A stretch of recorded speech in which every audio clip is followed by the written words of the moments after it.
I just want the space to communicate. And one of the things that is less and less available in our society is space to communicate.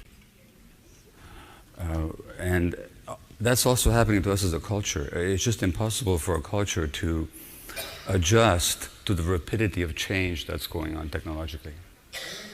So that we don't have time to absorb, integrate, and process what's going on. And that's part of the problem that we're facing as healthcare givers, as educators, as health workers, as parents, and certainly as children growing up in this society. Well, my subject is the emotional basis of cognition. It was in 1994 that Antonio Damasio, a neuroscientist, published his book, Descartes' Error. And here's what he says. And he's talking about learning. And he's saying that he used to assume that learning, cognition, intellectualization was a separate entity and a separate process from emotionality. And, you know, in Latin, Homo sapiens, the name of our species, the man who knows. So we're kind of assuming an intellectual definition of humanness when we say Homo sapiens. But what Damasio said in his seminal work, is in 20 years ago now almost, is that cognition is actually something that rests on an edifice of emotion. So that the basis of learning and cognition is actually our emotional being. And that emotional being is very much connected to our visceral states, the states of our liver, of our stomach, of our heart, of our lungs, of our internal organs. And that the mind itself and the brain itself is an organizational entity that brings together information that's coming at it from the outside and from the inside at the same time. And in fact, the brain receives many more messages from the inside of the body than sometimes it does from the outside. And the messages that it receives from the inside has a lot to do with how well we can engage the external world. So that means our capacity to pay attention and to learn have a lot to do with what's happening internally on the visceral and emotional level and what our gut feelings are telling us. And so in a society where people are less and less connected to their gut feelings, there's less and less engagement with the realities of the external world. Even though we are externally focused in a less efficient manner because of that disconnect. And let me ask you this question, and I'll ask for a show of hands. How many of you had the experience of having a strong gut feeling about something, ignoring it, and being sorry afterwards? Put your hand up if you've had that experience. Okay. Now, you see that just about everyone raised their hands. Now, how many of you have had the experience, the adverse experience, of having a powerful gut feeling, ignoring it, and being glad afterwards? Now we have one or two hands in an audience of many hundreds. In other words, there's something about gut-level cognition that is absolutely valid, and we ignore it at our peril. But that's a function of living in a society that actually cuts us off from our gut feelings. So that there's something internal that knows that is much stronger than what intellect is telling us. In any contest between the internal knowledge and the intellectual knowledge, 99% of the time, that internal knowing will be accurate, and the intellectual rationalization will be inaccurate. So Damasio says, the lower levels in the neural edifice of reason are the same ones that regulate the processing of emotion and feelings, along with the body functions necessary for the organism's survival. So this is calling us to have a view of knowledge and learning and cognition that takes into account emotionality and our internal body states. In turn, these lower levels maintain direct and mutual relationships with virtually every bodily organ, thus placing the body directly within the chain of operations that generate the highest reaches of reasoning, decision-making, and by extension, social behavior and creativity. Now, what is the situation in North America? The situation is that we have millions of children being diagnosed with this, that, and the other. And my profession is really good at creating new diagnoses. So every time the DSM comes out, there's a whole bunch of new diagnoses in it with which you can label people now. So I'll give you one example. A common one is ADHD these days, attention deficit hyperactivity disorder. In the United States, according to the latest figures, there's at least 3 million kids who are receiving stimulant medications for ADHD.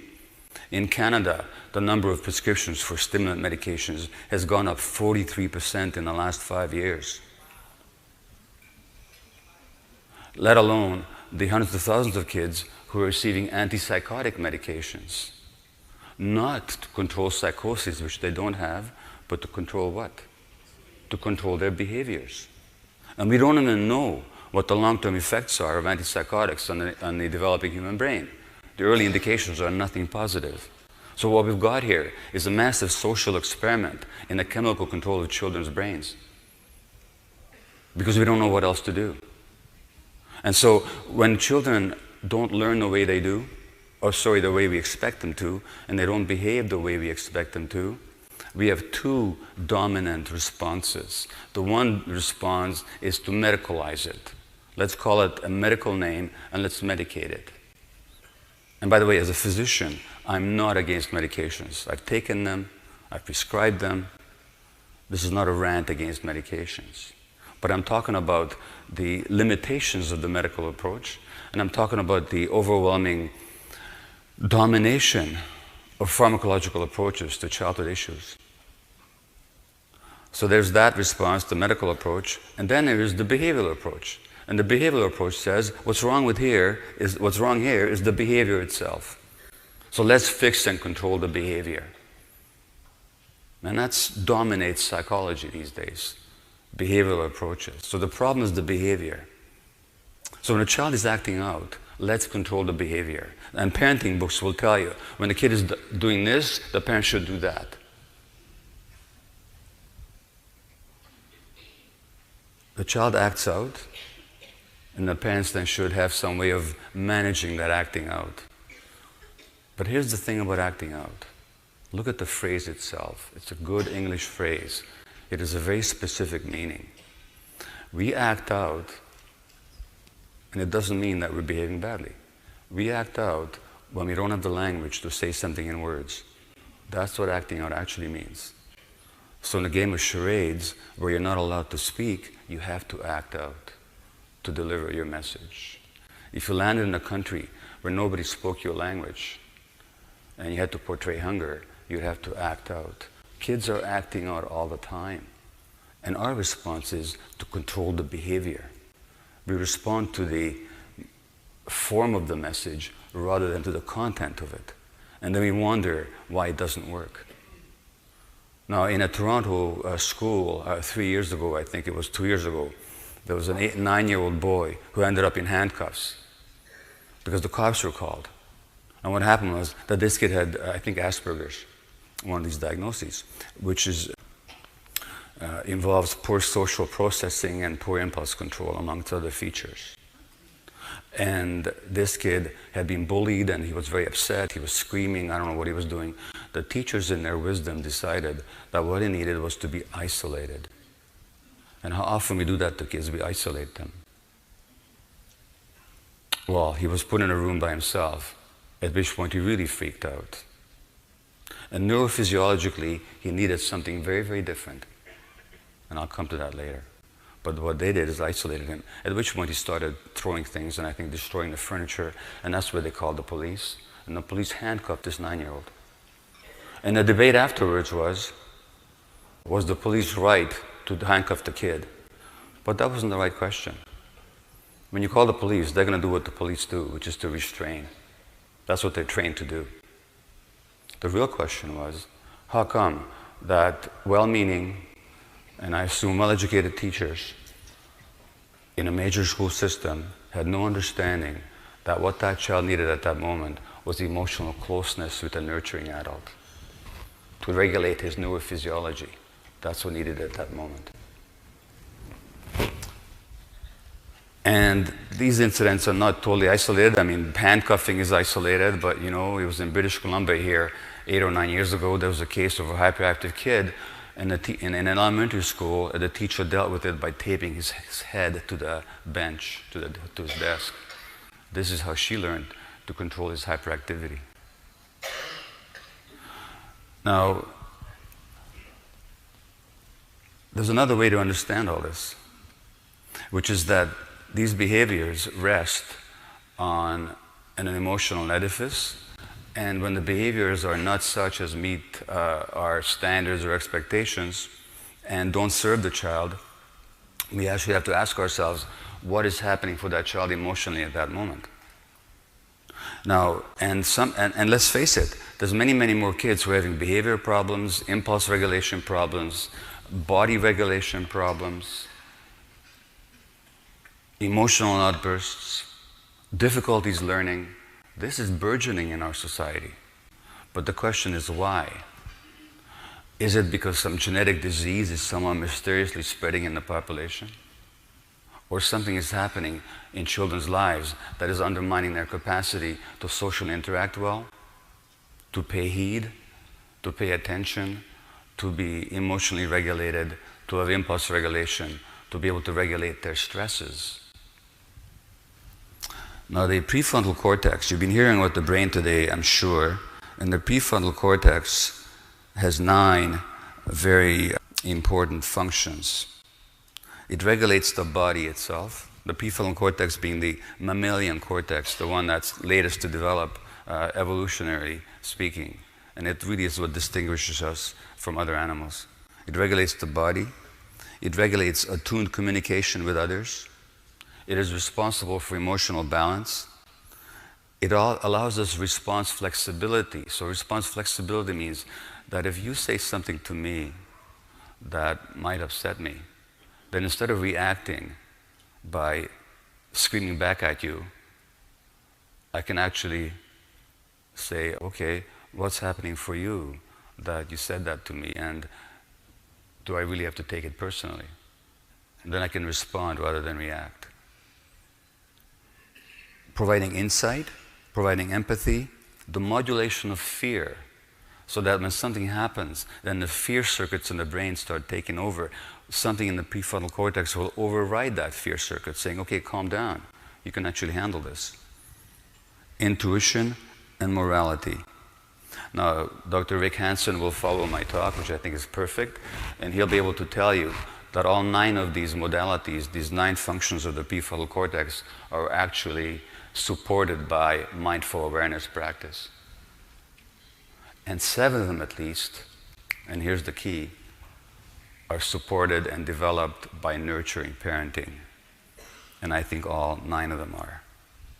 Because what we're actually coming down to in our society, and the reason that so many children are having so many problems is for no other cause but that the parenting environment has become so stressed so that parents are no longer able to provide their children with the environment that these functions and the prefrontal circuits that serve these functions can develop properly.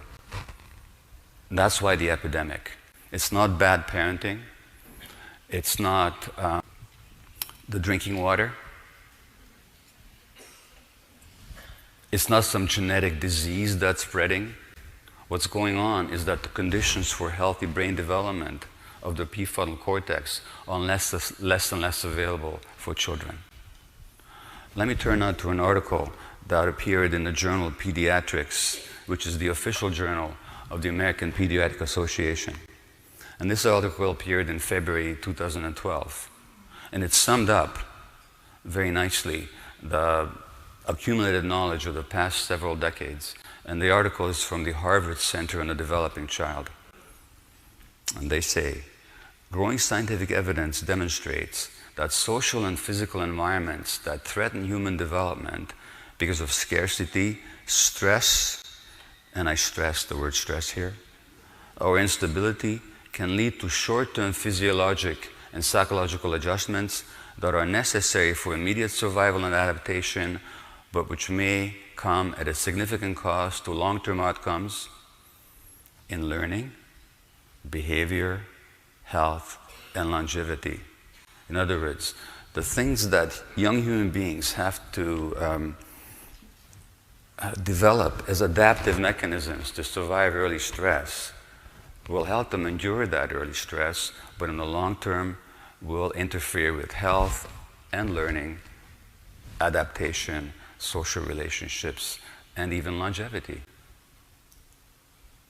Now, I was very glad to see that article appear because when I was diagnosed myself with ADHD back in my mid-1950s, sorry, not mid-1950s, in my mid-50s, I'm not that old.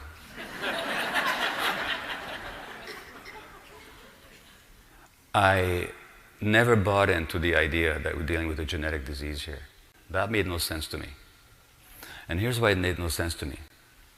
First of all, if anything is spreading in a population that quickly, it can't be genetic. Because genes don't change in a population over 10 years, over 20 years, not even 100 years. So whatever it is not genetic. Secondly, I knew something by then. And what I knew, that tuning out, which is the hallmark, you remember the prefrontal cortex function, one of them is regulation of the body.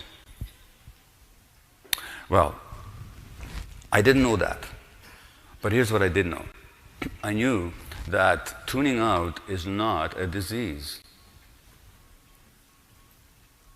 On the contrary, what actually is tuning out? Why did nature give us the capacity to tune out, to dissociate? Why do you think that is? It's a survival mechanism. It's a survival mechanism. If I were to stress you right now by threatening you or just insulting your dignity as a human being, you'd have three healthy options. One would be to walk out. Escape. Flight. The other would be to fight, to challenge me, stand up for yourself. And if for whatever reason you're unable to engage in either of those modalities, you have a third one. There are hundreds of people here in the room with you. You could seek help. You could say, please help me. This guy's bugging me. But if none of those were available to you and the stress was immense and intense, what your mind would do, what your brain would do was escape from that. And one of the ways of escaping would be to just dissociate, to tune out. So tuning out is not a disease. It's a nature-given capacity that we have to escape overwhelming stress. That's what I knew. What I didn't know and found out really almost by accident was that the human brain itself, the very circuits in the prefrontal cortex that I mentioned, those functions, that develops under the impact of the environment. So that which circuits develop, which prefrontal circuits develop, and how the emotional circuits develop depends very much on the early environment. And the example is that of vision. If you don't see light for 5 years after birth, it doesn't matter how good your eyes are, how good your genes are, you'll be blind for the rest of your life because it takes light waves to promote the development of the visual circuits. It's that simple. With the emotional self-regulation circuits that are not functioning very well on a lot of kids these days, with the attentional circuits that are not functioning very well, with the impulse regulation circuits, with the stress regulation circuits, it's the same thing. Just like light is needed for vision, the right environment is needed for those circuits to develop. I'm talking about the physiological development. I'm talking about the neurochemistry of the brain. I'm talking about oxytocin, serotonin, dopamine, endorphins, gabapentin. Not gabapentin, but yeah. All the important neurochemicals that modulate our behaviors. The quantities of them, their interaction, the circuits that modulate them, they depend on the environment for their development. And the human brain is particularly vulnerable because unlike other animals, most of our brain development occurs after birth. Not before, but also before. So we also know that already what happens in pregnancy has significant impact on the developing brain of the child. So the more stressed women are, the more likely the kids are going to be affected. So if we're looking at the preponderance of autism and all kinds of other childhood conditions, what are we looking at? We're looking at the impact of stress on the parenting environment, including on pregnant women. A study after 9/11 looked at the stress hormone levels of 1-year-old infants whose mothers had suffered post-traumatic stress disorder. as a result of 9/11 during pregnancy. And these children at 1 year of age had abnormal stress hormone levels, which means that their stress regulation circuitry had been negatively affected by their mother's stress during pregnancy, which means they're more prone for addictions and behavior problems, by the way, and learning difficulties. Because too much cortisol, the stress hormone, interferes with learning and actually shrinks the hippocampus, which is the part of the brain responsible for retaining memory. And one could speak to you for at least an hour, and really a day, just on the effects of prenatal stress. Then there was a study out of UBC here, either last year or the year before. I think it's last year, 2012. They looked at the genetic functioning. We have this whole idea that genes regulate things and that genetics control things. They do not. Genes are turned on and off by the environment. That study is called epigenetics. Epigenetics is how genes are regulated by the environment. So that both in human studies and animal studies, we know that even if people have certain genes that might predispose them to addictions, if they're brought up in nurturing environments, those genes are turned off. So this UBC study looked at 150 genes in teenagers, the expression, which is the activity of the genes. 120 of them had been affected by stress on the mother in the first few years of life. 30 had been affected by stress on the father in the preschool years. So that the stresses on the parents translate into the genetic expression of the teenagers a decade later. So that the environment actually modulates the activity of genes. And to return to this Harvard article then, I can't give you all the information on brain development and the environment, but they summarize it very nicely in this article. And they write, the architecture of the brain is constructed through an ongoing process that begins before birth, continues into adulthood, and establishes either a sturdy or a fragile foundation for all the health, learning and behavior that follow.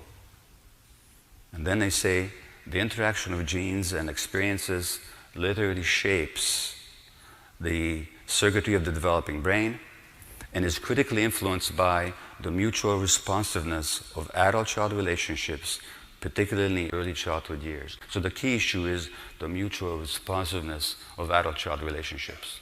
So that is a spectrum.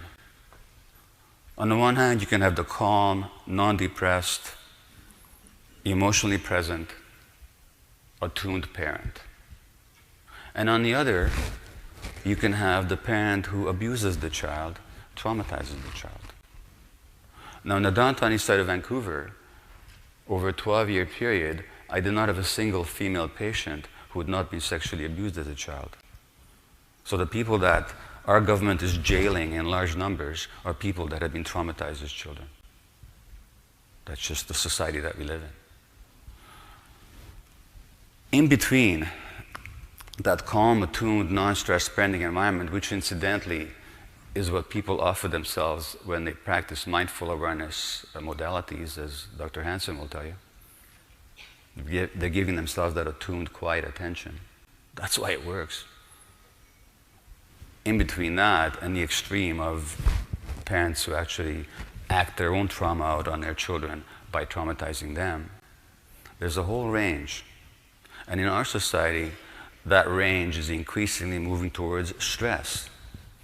Because parents no longer have the support they used to have, they no longer have the extended family, clan, tribe, village. There was an article out of Notre Dame University a couple of years ago. They looked at the optimal parenting environment, and it was the hunter-gatherer tribe. Because in the hunter-gatherer tribe, parents were present physically, multiple adults of multiple generations were connecting emotionally with kids, the parents were always with the kids, and so on and so forth. Now, the most this has nothing to do with bad parenting. It has to do with stress parenting. The studies, again, are very clear. When parents are stressed, they're less able to attune to their kids. The less able to attune to their kids, the more likely their children's brain will not develop optimally. And that's what the educators you're up against these days. Now, when we look at, furthermore, what the impact of early stress is on the child's brain and the child's capacity to learn, what are we up against? Well, we're up against those coping mechanisms that the child adapted. So one coping mechanism was the dissociation, the tuning out. The problem is that when a child has to adapt these modalities chronically, early in childhood, that gets programmed into the brain. And then 10 years later, or in my case 55 years later, that person is diagnosed with ADHD. Because there are times in the first year of life when every second, so consider this space of time, millions of circuits are being laid down, millions of connections are being made. It's that rapid, it's that intense, the brain growth. So if stress happens in a parent's life during that period, if the mother is depressed, for example, or the father overworked, or there's unresolved family issues, that will have an impact on the child. We're not talking about learned behaviors here. We're talking about emotional-based coping mechanisms. Now, that's one way the brain protects itself from stress. Another way that the brain protects itself from stress is a kind of emotional shutdown, of not being aware of feelings. Incidentally, when you all put your hand up and said that you'd had the experience of having strong gut feelings and ignoring it, you were telling the story of your childhood. Do you know that? And the story of your childhood is that your authentic emotions were not responded to by your parents. Not because they didn't love you, but because they themselves were too stressed. And that means you disconnected because it was too painful to have feelings that were not validated by the world. So then you learn to dissociate your gut feelings from your intellect. And then you became stupid. In a sense of the inner knowing no longer being available to you. Now, at the extreme case of that, you have people who totally shut down emotionally. The problem with shutting down emotionally is you stop learning. Emotional learning stops when you shut down. So you shut down to protect yourself, but for development, you need vulnerability. Vulnerability from the Latin word vulnerare, to wound. So vulnerability is our capacity to be wounded. And nothing grows when it's not vulnerable. A tree doesn't grow where it's hard and thick. It grows where it's soft and green and vulnerable. A crustacean animal, like a crab, cannot grow encased in a hard shell. To grow, it has to mold, make itself soft and vulnerable. Same with children. When children shut down emotionally, they have difficulty learning, especially from negative experience. So they keep repeating the same stuff over and over again, and despite the negative consequences, they learn nothing from it. And then the adult gets exasperated. I've told him 1,000 times not to do it, and he's still doing it. Well, the proper response is, if you've told him 1,000 times, and he's still doing it, who's got the learning problem here? Clearly what we have to do is we have to find out what's going on for that child. The third way of emotional self-protection is detachment from relationship, and particularly from relationships that threaten you. So a lot of kids detach from adult relationships, and by default, as we point out, Gordon Neufeld and I in our book, Hold On to Your Kids, they connect to other kids. And when that happens, learning also stops. Because for learning, what you need curiosity. But curiosity is vulnerable. When you are curious, you care about something. When you emotionally shut down, you don't care about anything. It's boring. It doesn't matter. Number one. You also learn from trial and error. But for trial and error, you have to have the vulnerability to admit that something doesn't work and to be sad about it. When you're defended against sadness, when nothing matters, you're not going to learn from negative experiences. You're not going to try something again. Instead, you're going to say, I don't care. And you just give up. That I don't care of the frustrated child. People learn through attachment. In other words, when you are emotionally attached to somebody, you want to emulate them, you want to be like them, you want to learn from them. Well, that's fine in societies when children are still attached to adults.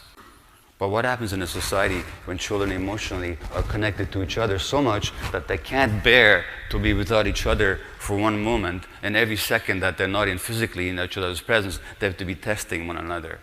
That's not a technological problem. It's an attachment problem. It also means that they're not learning from the adults who can actually tell them what life is about. They're learning from immature creatures. So these are the consequences of those early adaptive mechanisms on learning. So, I'll need to be summing this up very, very soon.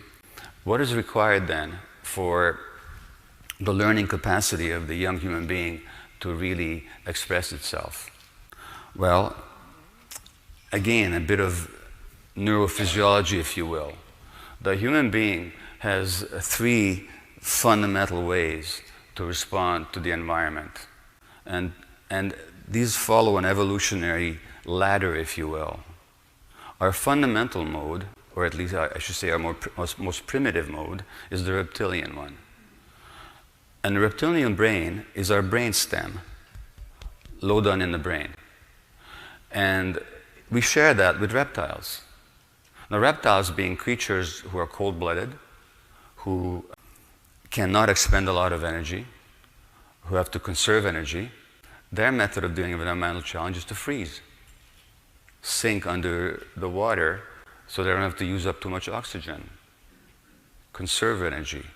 And that's the function of certain brain circuits, which when activated will put us into a freeze mode. That's fine for the reptile. It can be deadly for the human being, and it certainly interferes with learning. The second mode is the mammalian flight or fight response, which happens higher up in the brain, and it activates the sympathetic nervous system, allowing the so-called flight or fight response, which involves adrenaline and cortisol, the stress hormones, which give us more sugar, so we have more energy, which increase our heart rate, so we have more blood pumping to our brain and our muscles and so on. That's all fine. But the problem is that these are both defensive modes. And the human organism can be in defensive mode or growth mode, learning mode, but not both at the same time. So that the mode in which we're in a learning phase, when I'm paying attention to another person, when I'm listening to the message that they're delivering, when my middle ear muscles are activated in such a way as to take in verbal information, when my head turns towards you so I can observe your face and respond to your facial expressions, when I'm taking in and responding to the prosody, the modulation of your voice, that's yet another brain circuit. That's yet another brain circuit. And it activates a totally different set of nerves in a different part of the nervous system. And that's called the social engagement mode. And the nerves that regulate our social engagement behavior are very much connected to the nerves that carry information from our viscera, from our internal organs, and the nerves that at the same time regulate our breathing, our breath, whether it's shallow or deep, whether our airways are narrow or broad, and our heart rate. So again, to go back to what Damasio said about that unity between the internal environment and our capacity to learn, modulated through the emotional apparatus. And that's called the social engagement mode. But to be in a social engagement mode, we have to feel safe. We have to feel emotionally safe. Now let me tell you, as a physician interested in ADHD, and that was the subject of my first book, how many adults in their 40s and 50s I saw in my office who spoke with choked tones and sometimes tears in their eyes about something that a teacher had said to them decades ago that was humiliating. And the teacher meant nothing harmful by it. They might even be trying to humorously support the kid. But as recent research shows, there seem to be receptors in our temporal lobe that gauge our degree of safety, emotional safety. And when we don't feel safe, then either the fees or the flight or fight mechanisms are engaged. And when a child is in that fight or flight mechanism, they can't learn. When we yell at a kid, when we exclude a child, when we isolate them, when we look at them in a harsh way, when we use a tone of voice that expresses our irritation and incomprehension, when we don't understand the child's emotional state, so the child feels a lack of attunement with us, we're actually triggering their defensive states. Now, one of the things that mindfulness practice will do, such as we teach kids, is to actually help them regulate their internal states. But surely, as long as they're immature, and given that they're so connected to adults, and children are necessarily dependent on the environment because they're not independent, they're not mature, as long as that's the case, and incidentally, this is the truth for a lifetime, that their emotional states, their visceral states, the heart and lungs, the receptivity of their nerves, their sense of safety depends purely on the environment and largely on the environment. So it's up to us then to provide that emotional safety for them. And that's much more important than the academic learning we're trying to convey. Not that that isn't important, but without that emotional basis to it, it just will not penetrate.